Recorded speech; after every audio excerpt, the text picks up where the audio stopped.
Ini dia geng, pisau yang dah aku gunakan lebih daripada 5 tahun sebelum aku gatal pergi upgrade kepada pisau yang lain.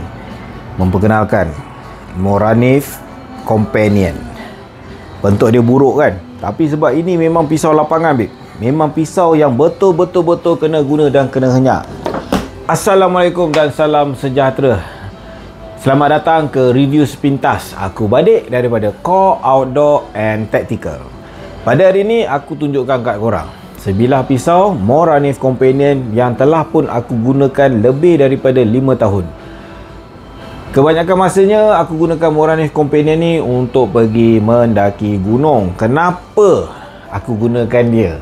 Dan kenapa boleh bertahan lama? Oh pucut.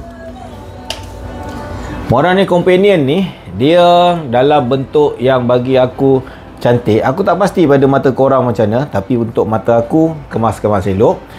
Kedua, yang best pasal Moranif Companion ni adalah hulunya. Hulu dia ni diperbuat daripada getah yang berwarna hitam, menjadikan apabila kita pegang dia untuk satu jangka masa yang lama ataupun pada ketika keadaan basah, tak kisahlah hujan ke, pergi buat melapah dengan darah binatang ke, kita punya tangan tetap akan grip. Panjang bilah dia adalah 4 inci dan dengan ketebalan 2.5 mm. Ketebalan 2.5 mm ni geng, nak buat lasak boleh, nak buat santai pun boleh.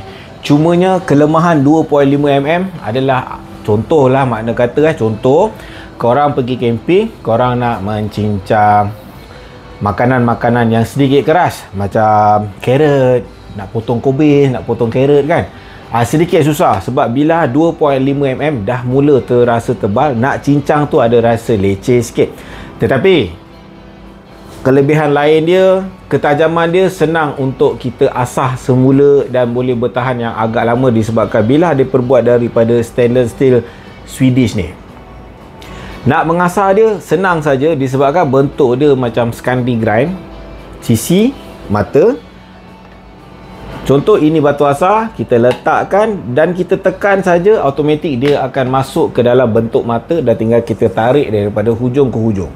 Namun cara aku sedikit lain lah. Sebab tu kalau korang boleh tengok dengan jarak lebih rapat, korang akan nampak yang bilah Moranif Companion aku ni, bahagian mata dia bagaikan ada banyak kali dah kena asah. Yelah, dah pakai pun banyak tahun, semestinya lah telah pun diasah dengan banyak kali. Dan teknik-teknik asahan dia boleh nampak yang bilah ni menjadi eksperimen mengasah aku, disebabkan aku dah familiar dengan penggunaan dia. Jadi bila asahan aku, kalau andai kata teknik tu tak menjadi, maka aku akan rasa lah.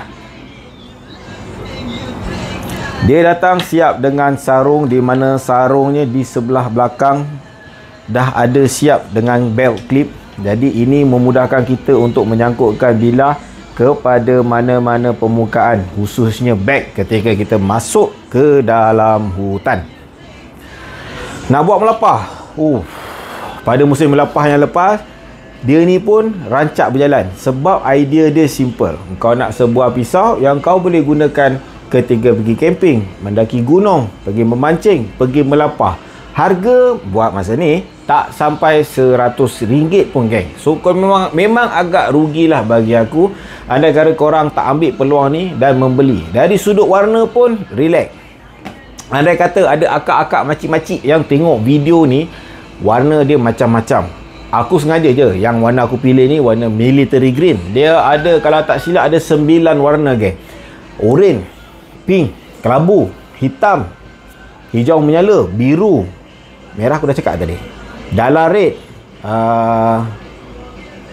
ada banyak lagi warna desert pun ada. Okay, sorry, aku memang tak ingat warna dia ada banyak. Korang boleh tengok sikit dekat link ataupun bag yang aku dah sediakan untuk korang tengok warna apa yang masih available di dalam pasaran Malaysia. Dan korang nak tahu pisau apa yang aku upgrade tu, itu nanti aku akan kongsikan lah. Tambahan pasal Moranif Companion ni, dia merupakan bilah yang paling banyak review dalam dunia. Malahan video pasal Moranif Companion kami sendiri dah keluarkan banyak. Aku memang jamin lebih daripada 10 video. Dan kalau korang cari dekat mana-mana platform, korang type Moranif Companion, korang akan jumpa review yang lebih hardcore pun ada. Ada Mak Saleh ni, diorang siap potong handle ni. Padahal dah beritahu dekat dalam ni dalam bentuk dia red tail. Tapi tak, ada orang potong. Tengok belah dalam ni, nak buktikan. Punyalah review punya belambak masing-masing dah mula menjadi lebih kreatif daripada biasa untuk mengketengahkan video diorang. Tapi itu bukan akulah. Macam? Okey ke tak okey? Siapa yang pernah beli, kongsikan pengalaman. Siapa yang belum pernah merasakan, cuba kongsikan pendapat korang di ruangan komen terhadap Moranif Companion ni. Jangan segan-segan geng, jangan segan-segan untuk sharekan video ni. Dan jangan lupa untuk tekan button like. Itu je daripada aku. Assalamualaikum dan salam sejahtera.